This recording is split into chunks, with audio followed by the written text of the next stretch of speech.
So happy National Sausage Pizza Day. I don't think you have to get just a sausage pizza. I think you can get like pepperoni with sausage on it, or shall I say, a sausage pepperoni with pizza on it. Yeah, yeah. Okay, so we've already talked about a couple of characteristics of functions, namely the limit, right? Continuity. Continuity is an important property of functions. Well, in this section, we're going to go through a whole gamut of other properties of functions that I know you had in Algebra 2. And I know that because I teach Algebra 2 now. And we just kind of went through this very, very quickly. We're going to go through it just a little bit more in depth, and I'm going to talk to you about some of the pitfalls and traps that students fall into. All right, the first thing that's up here is whether a function is increasing or decreasing on an open interval.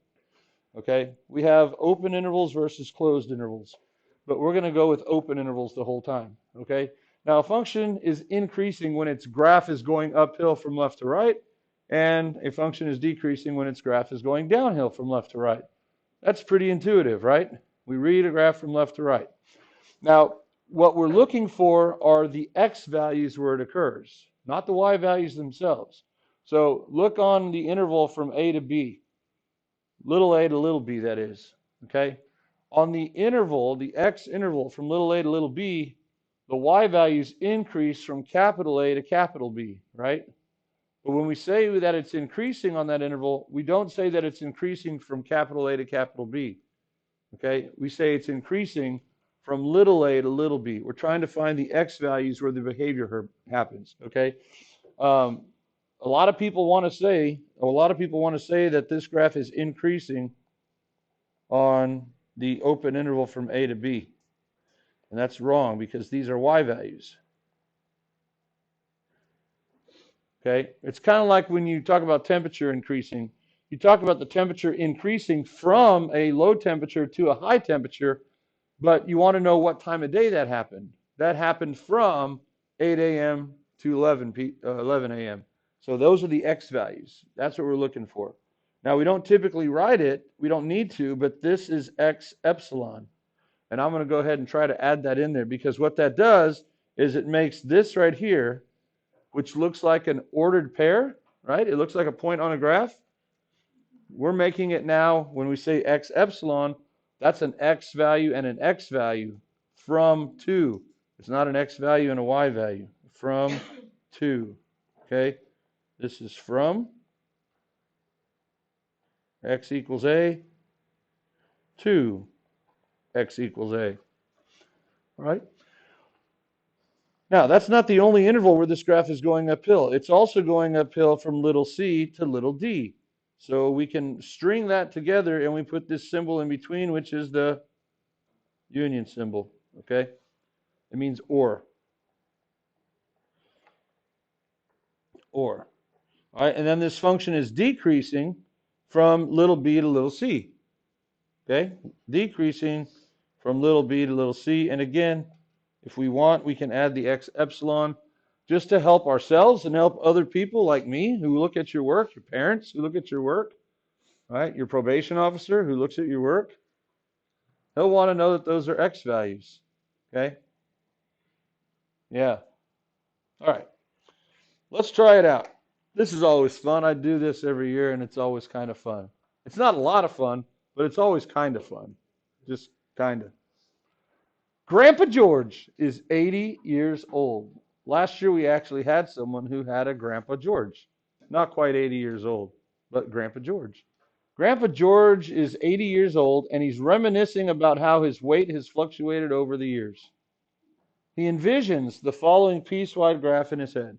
So Grandpa George is kind of funny the way memory works. He doesn't really remember how to read the graph, but he does remember the graph itself, or he can envision the graph. So he has that ability. And what we're going to do is we're going to help him interpret the graph to see the intervals of his life where his weight increased, decreased, and remained constant. Okay? That is, we're trying to find the x values, which are time values now in years, where his weight in pounds were certain amounts. Why pound? Why LB for pounds? I get YR for years, but why LB for pounds? What's that? You'll Google it? I think it has something to do with Libra. I think like the Latin term for weight is Libra. And so we use LB. It is Libra? Yeah. Thank you for confirming that. All right. Y'all ready? Y'all ready? All right, so let's go. Grandpa George's weight is increasing.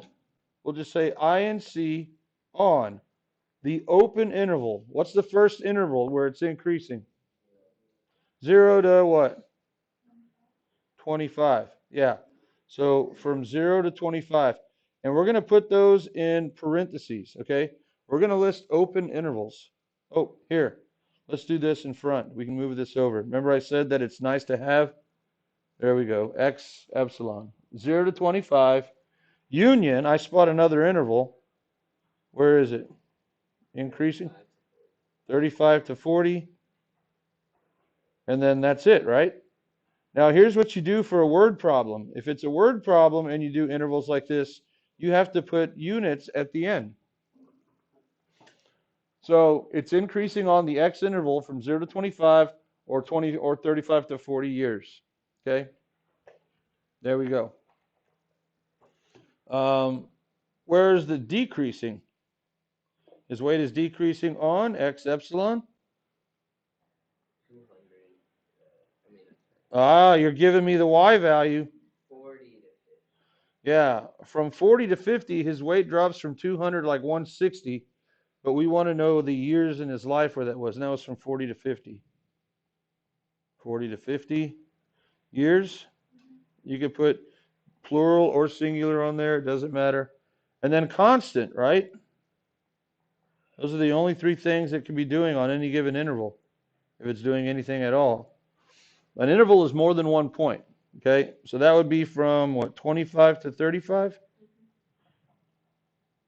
And then union 50 to where?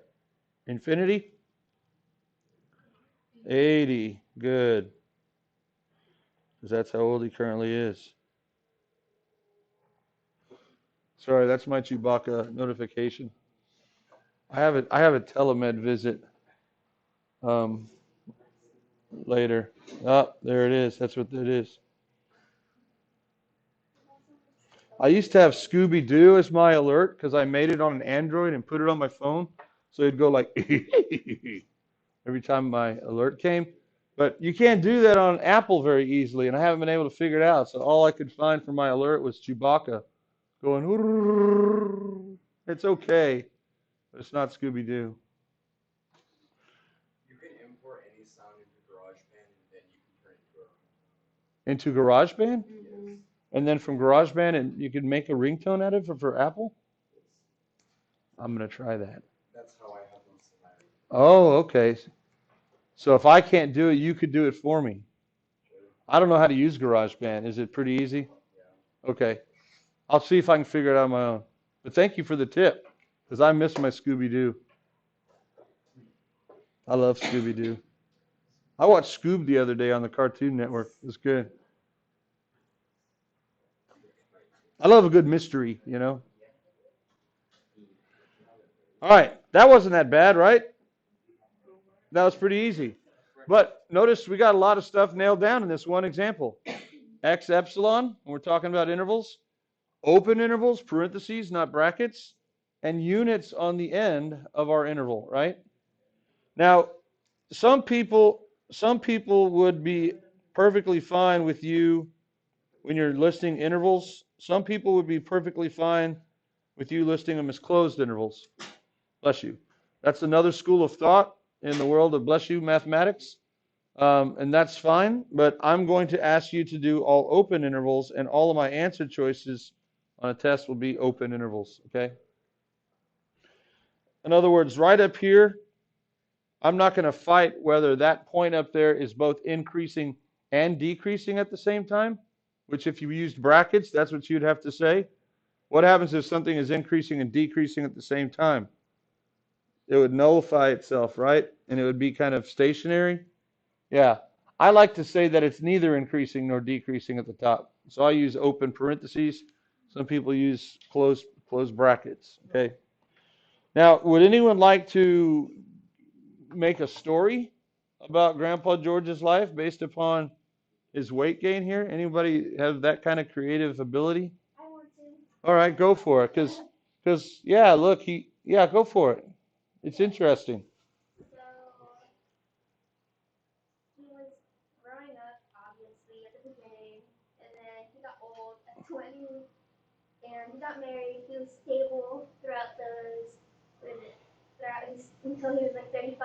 He got married. Okay, he got married at 25, you said? And so that's when his weight stabilized from 25 to 35. Gotcha. Ooh, ooh, okay.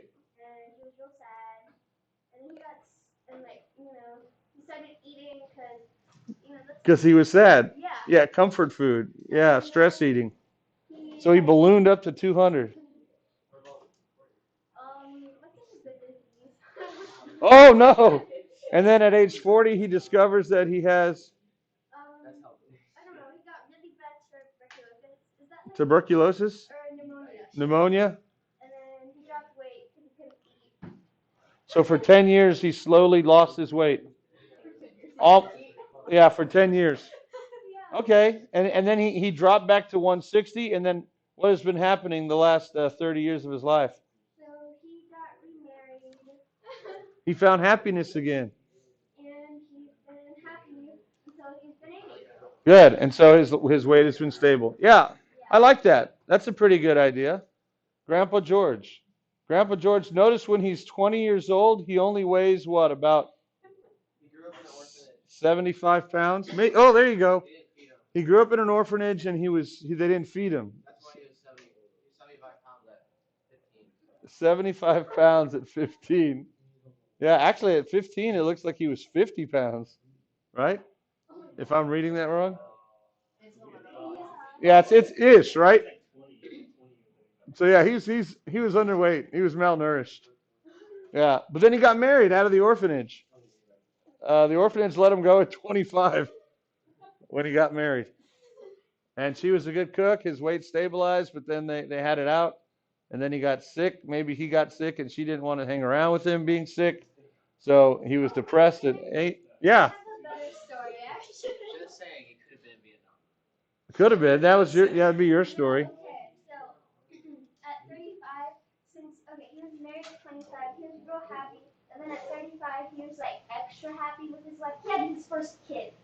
Oh, his first kid at 35?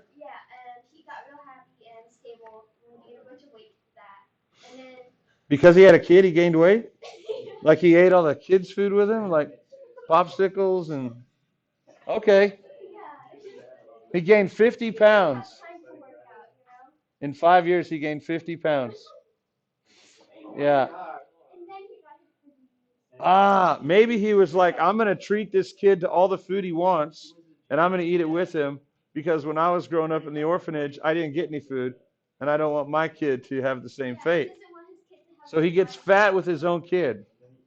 No, he got Bell. And then he got cut. Yeah. He bulked up. He bulked up for 5 years and then he's cut. Yeah. Oh, he was lifting weights. Yeah. He was one of the strong men. Oh, okay. Grandpa George. Great life. Great life. The great thing about Grandpa George is he has found the fountain of youth, because every year he's still 80 years old. It's amazing. Okay. So anyway, that's kind of fun. But any questions on how we listed the increasing, decreasing, or constant? We're listing x values, right? From left to right. Over what values of x does certain characters take place? All right. What do we? How do we do that? How do we do that if we have the equation and not the graph? If we have the graph, it's easy. If we have an equation, how do we do it? Well, you think a sketch of a graph might help? If graphs make it easy to find, let's sketch the graph. Do we know what 3x cubed looks like? Well, I hope so. Here's your new parent function. If you don't know this parent function, here's your new parent function, x cubed. X cubed comes in like this. It goes horizontal, and then it goes out like that. There's the graph of y equals x cubed. It comes in like a parabola from the bottom, like it's going to bounce and go back down, like a parabola opening down, but then it goes saik, and then it goes upward. Okay? It has origin symmetry, we say, a rotational symmetry. If you turn your iPad upside down, it looks the same. What would the 3 do to this as it would do to any function if you multiply it in front? Stretch it by a factor of 3. How? Vertically or horizontally? If it's in the front of the whole thing, it should be vertically. Yeah, so it's going to be a vertical stretch by a factor of 3, which makes the graph steeper. There's f of x. Okay, 0 stays the same, but like -1 becomes -3, -2 becomes -6, -3 becomes -9, so on and so forth. All right. Now, this function is increasing, isn't it? Where? Yeah, from 0 to infinity. What about on the left side of 0? Is it also increasing? It's not increasing, this right here? Yeah, it is. This is actually increasing. We say this is we say that f is monotonic or strictly increasing on the interval x epsilon negative infinity to infinity. It's doing one thing and one thing only. It's going uphill. Now, there is a stationary point at the origin where it gets horizontal, but it's for a single point. So we could say that it increases right through that point. Okay? Now, monotonic and strictly, these are interchangeable. We know what monotonic means, right? Like monosera.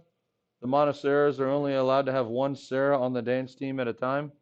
One Sarah, monosera. Okay? Sorry, we'd love to take you, but we already have Sarah A. Sarah B, you're just going to have to play football, I guess. Single horn? Yeah, no, I do. I do know what it means. I play stupid a lot, but I'm really, well, I'm still stupid, but not as stupid. 9 concussions, you know. Monotonic. Tonic, mono means one, okay? Like monosera, Sarah means horn. Tonic means tone or one thing. So monotonic means one thing and one thing only, and that's going uphill. Strictly, I think you can appreciate what that means. F is strictly increasing. That means only increasing. But they mean the same thing. Okay, they're interchangeable. Monotonic or strictly increasing. Okay, so that was good. How about this one? What's the parent function here? X squared. That's our parabola guy, right? And from left to right, what would the negative out front do to the parabola? Flip it across the x-axis, so now it opens down. The 5 would vertically stretch it by a factor of 5, which makes it steeper. And then what does the -4 do? Right 4, yeah. So the vertex is right here at 4, 0. And it opens downward and downward. And can you tell that that thing is 5 times steeper than the normal when I draw it? No. You're supposed to say yes. Because if you say no, then I'm going to be that critical about your graphs too. Ah. Yeah, no, we don't. It's 5 times steeper, sure. That doesn't affect the shape. As long as we know that it's opening down and it's moved over, you can draw it as wide or as narrow as you want. We just know that it's really 5 times narrower than the original. But now this function is more exciting than x cubed, right? Because x cubed was monotonic. This one is ditonic. It does two things, right? It goes uphill and downhill. So we'll say G is increasing. You can abbreviate increasing INC and decreasing DEC on x epsilon. And what would it be?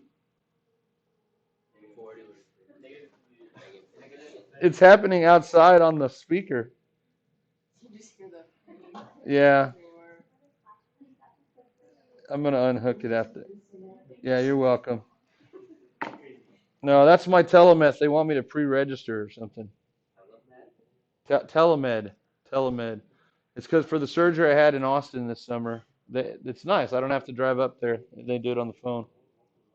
G is increasing on x epsilon. Would we say from negative infinity up to 0? Good. 0 is the y value. It would be 4.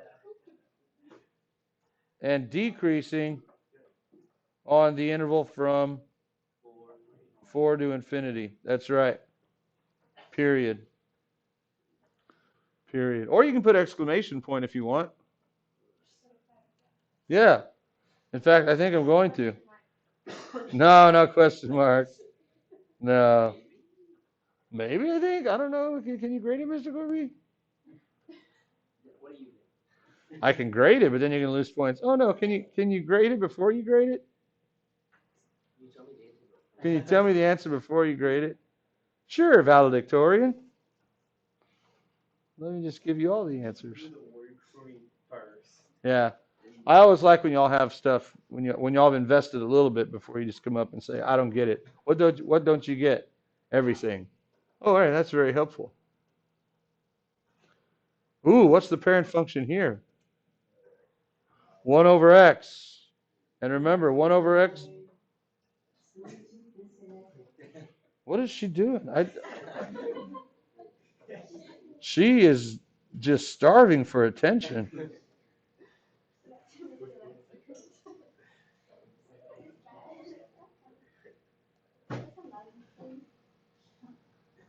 All right, so there's the parent function, right?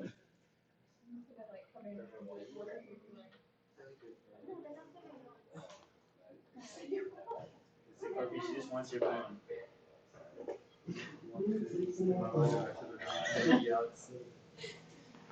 All right. If I pull the 5 out front, well, Miss Smith is going to come next door. Can you please turn that off? What does the 5 do to this graph if you pull it out front? Vertical stretch by a factor of 5. Do we show that, AJ? No, we don't. We don't. What does the plus 3 do to it? Left. So we're going to have a vertical asymptote at -3, which we knew that just from looking at it. So here's -3. And then horizontal asymptote here. And then it lives here, 5 times steeper. And it lives here, 5 times steeper. All right. Let's come in from the left. What is this function doing as we come in from the left? Increasing or decreasing? It's decreasing, okay? So h is decreasing on the interval x epsilon. Where would we start coming in from the left? Negative infinity, and we would cruise all the way up to where? -3. Good. And then what's happening on the right side of -3? Increasing or decreasing? It's decreasing again. Union -3 to infinity. Could I just say it's decreasing then from negative infinity to infinity? No. Why not? There's a what in the middle? Vertical asymptote. Yeah. A symbol for it? Not in interval notation. No. If you do it in set notation, you could say decreasing for all x not equal to -3. That's another way to do it. I told you about the upside down A, right? Yeah. That means h is decreasing for all x not equal to -3. That works too. But right now, I want y'all to get in the habit of writing the interval notation. But yeah, Diego, thanks for bringing that up. Whoa, I caught it. Okay. So sketching a graph is important. Everyone good on increasing, decreasing? All right. So the other thing we're going to look at is max and mins. And in Algebra 2, I don't think y'all were really taught the difference between a local max and a global max, between a relative max and an absolute max. Because I was teaching it and they were like, wow, okay. There are 2 types of maximums. You have local You have two types. I'm writing in highlighter, I know. Yeah. You have local / relative. Those are interchangeable.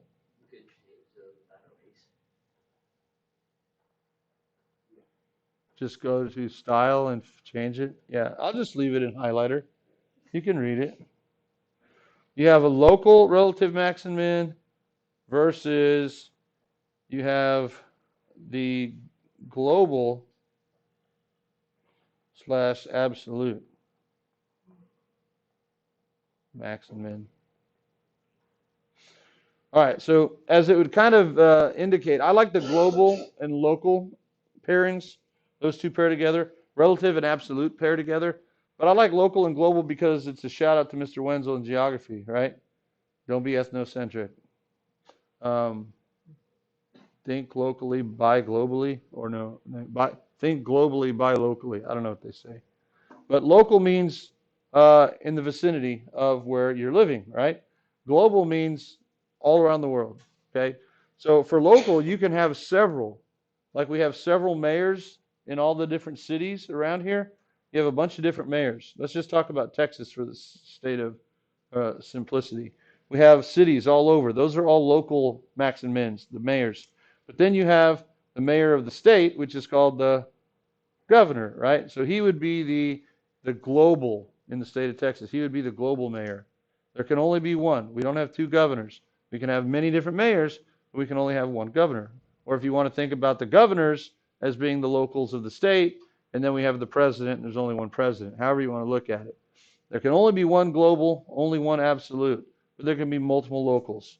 Now, local or relative extremum, okay? Extremum is the singular term for a max or min. That means max or min. Now, if you want to go plural, maxes and mins, plural, this is extrema. So you might hear me talk about local extrema. Local extrema is just plural for local max, local mins. And real simple. For now, we could say that a minimum lives in a valley and a local minimum, I'll say local. Let me add the word local there.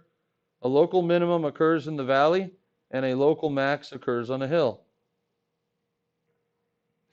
Now, a local max and a local min could also be the absolute or global max and global min.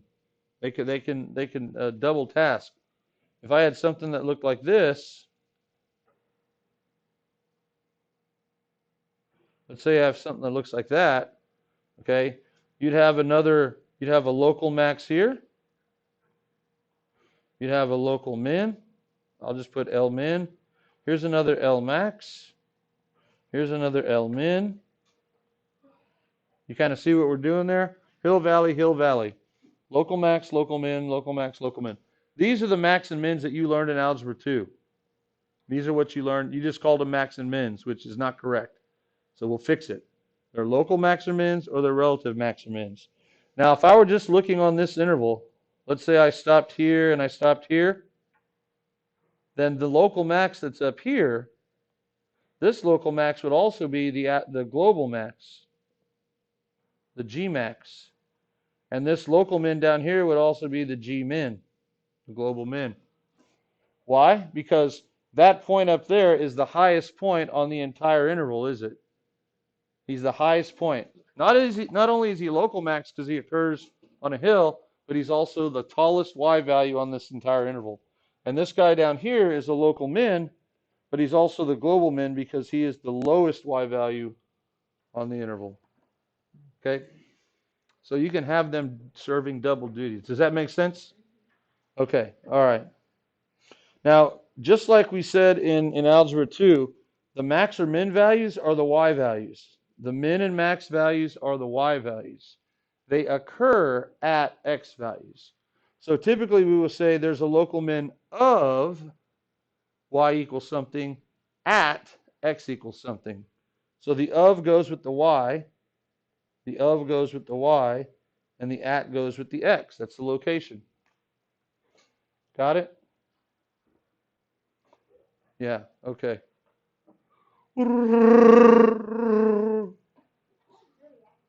Yeah, that was not my phone. That was me. GarageBand. I gotta check that out. Is there just a setting like convert to ringtone? Or no, because that would be simple for me. Kind of, but it's more like you have to download an audio and then you put it into an instrument or microphone and then Oh wow. Okay. yeah. Can you do it on your phone? Yes. I'm gonna download my Scooby Doo song to my phone, and then someday when we have extra time, you can help me with it, and I'll be indebted to you, Martin. That's if we have spare time. I know. All right. So let's go ahead and look at example 3. Find the coordinates of all the relative extrema for the following functions using a graphing calculator. Oh no, using a graphing calculator. How much time do we have? 5 minutes. Yeah, let's save that one. Yeah, let's save. Because you know what? If you do it on a calculator, I can show you. It's not hard, but there's some keystrokes, and I want you to learn them. So we'll just start with example 3 tomorrow. We'll skip it and come back to it. Okay. Um, there are few functions. Unless I give you the graph, you can find the local max and min.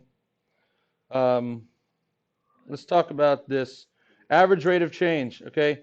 So this is another thing that you had in Algebra 2, and my students were struggling with it. Okay. Average rate of change is just the change in y values over the change in x values. It's the slope of a line that you found in Algebra 1. You need 2 points to find average rate of change. Okay. So you can figure out the average speed. It's total distance over total time. That would be your final position minus your initial position, all over your final time minus your initial time. Okay? So that's what it says down here. D of 2 minus D of 0 over 2 minus 0. This is called, y'all ready? Super important. This is called the difference quotient. Y'all need to know that. It's the same as delta y over delta x, which is the same as y sub 2 minus y sub 1 over x sub 2 minus x sub 1. It's the same thing. We call it the difference quotient. How many points do you need to find the difference quotient? Rhymes with glue, starts with T. 2, very good. Glue, 2. Yeah, 2. Now, I could get by with just giving you 2 x values and a function. And then you would have to find the y value at one and the y value at the other. Okay? So the average rate of change is the same as the difference quotient, and it's the same thing as the slope of what we call a secant line. Okay? So in Algebra 1, everything was straight, but here we have curves. So if I wanted to know what the average rate of change was from A to B, that would be essentially finding the slope of this line right here. And this line that intersects at 2 points, this is called the secant line. Okay, what's that line called? Secant line. You got to memorize that. You got to know that. Okay. All right, let's find it. Example 4. Sketch the function without a calculator, then find the average rate of change on the following closed intervals. Let's find the average rate of change first, because this is where my students are messing up in Algebra 2, and I don't want y'all to mess up. It says part A, x from 2 to 4. My students were trying to think that both this was an x and a y value, but that's not right, is it? Those are x values. So we're going to call this the average rate of change, or the AROC. You can call it the AROC. It's f of 4 minus f of 2 all over 4 minus 2. See that? It's the function value at the right endpoint minus the function value at the left endpoint all over the change in the corresponding x values. Now, how are we going to find f of 4 and f of 2? Well, my Algebra 2 kids are getting it right off a graph.